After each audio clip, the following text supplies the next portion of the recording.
আসসালামু আলাইকুম।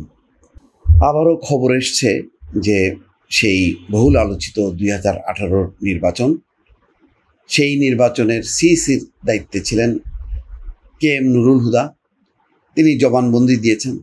সেই জবানবন্দির মোদ্দা কথা হচ্ছে যে তখন ভোট নিয়ন্ত্রণ করেছিল বা নেতৃত্বে ছিল NSI, DGFI।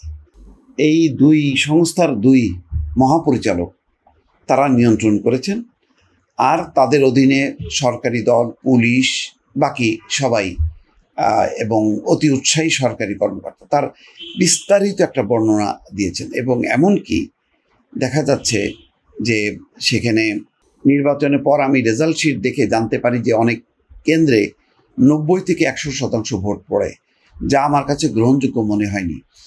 আরও শুনেছি যে অনেক কেন্দ্রে রাতে ভোট, ব্যালট বাক্সে ব্যালট পেপার ভর্তি করা হয়, রাতেই ভোট দেওয়া হয়ে যায়। তিনি বলছেন কারা জড়িত?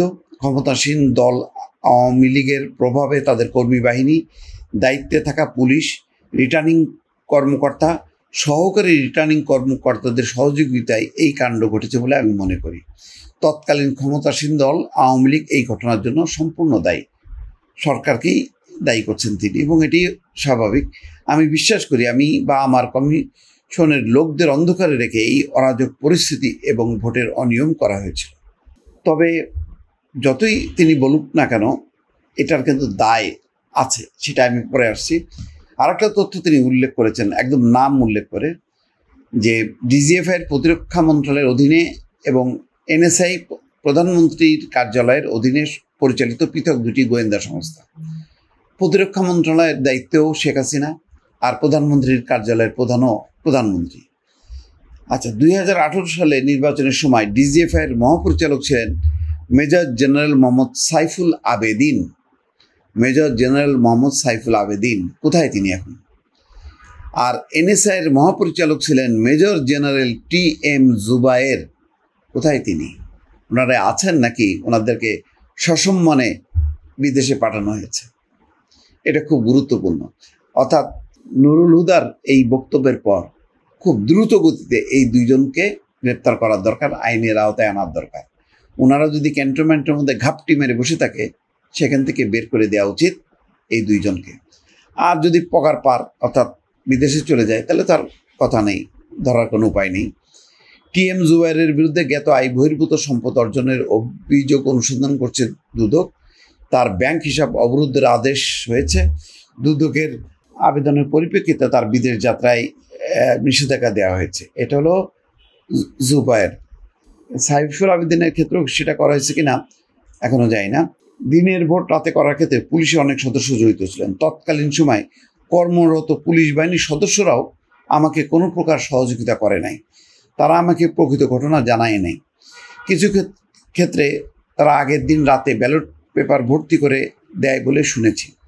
নির্বাচনের পূর্বে খুব গুরুত্বপূর্ণ কথা একটি বলেছেন, নির্বাচনের পূর্বে পুলিশ গণহারে বিএনপি নেতা কর্মীদের গ্রেপ্তার করেছিল বলে আমি অভিযোগ প্রাপ্ত হই।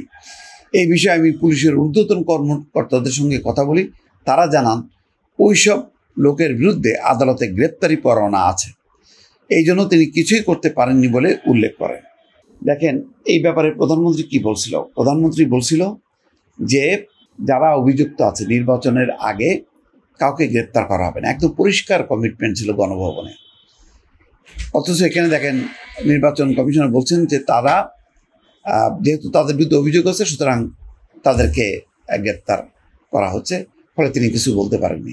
ওনার তো বলা উচিত ছিল প্রধানমন্ত্রীর রেফারেন্সে, যে প্রধানমন্ত্রী পরিষ্কারভাবে বলেছেন গণভবনে যে যাদের বিরুদ্ধে অভিযোগ আছে তাদেরকে নির্বাচনের আগে গ্রেপ্তার করা হবে না। তো সেটা বলেননি।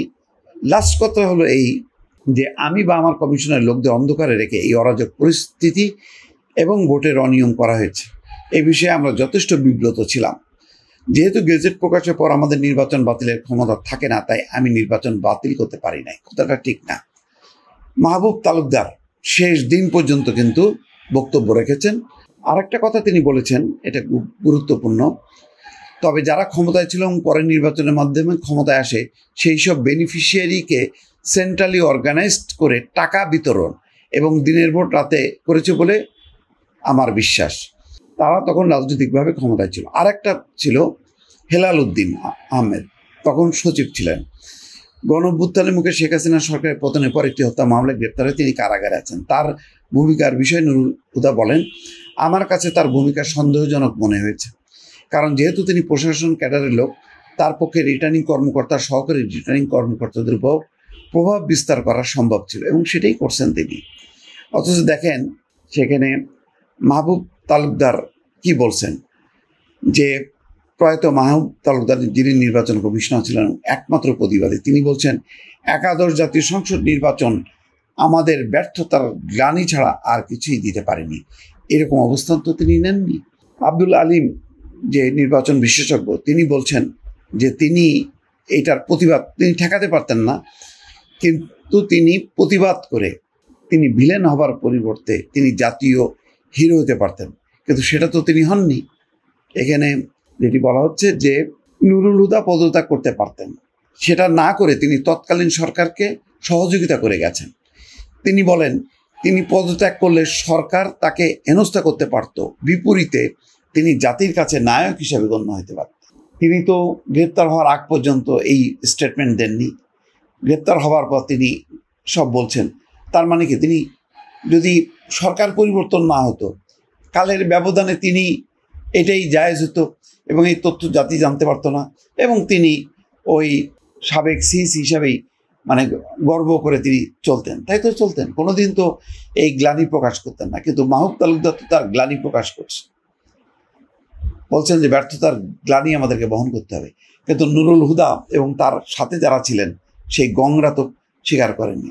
ফলে নুরুল হুদা যতই স্বীকারোক্তি দিক না কেন, আজকে যত সত্য কথাই বলুক না কেন, এই দায় থেকে তিনি মুক্ত হতে পারবেন না। দর্শক ভালো থাকবেন, আল্লাহ হাফেজ।